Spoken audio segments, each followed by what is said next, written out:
संजय राऊत असं म्हटले की मनसे आणि गटा सर्व महापालिका लढवणार आणि जिंकणार.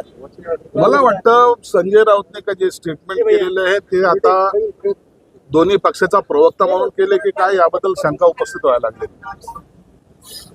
दोन्ही भाऊ एकत्र झाले, महाराष्ट्राने आनंद साजरा केला, आम्हाला त्याच्याबद्दल आनंद आहे.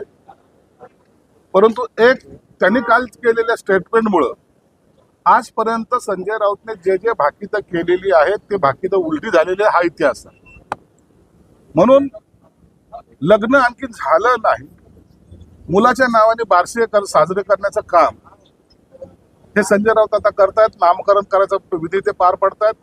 आणि आश्चर्याची गोष्ट एक आहे की राजसाहेब इतके शांत कसे हा एक प्रश्न आहे. म्हणून मला त्यांचा युती हो, त्यांना सत्ता मिळण्यासाठी त्यांनी प्रयत्न करावा. ही निवडणूक आहे, या निवडणुकीमध्ये जो जिंकेल तो खरा बादशाह होत असतो. म्हणून येणारी जी निवडणूक आहे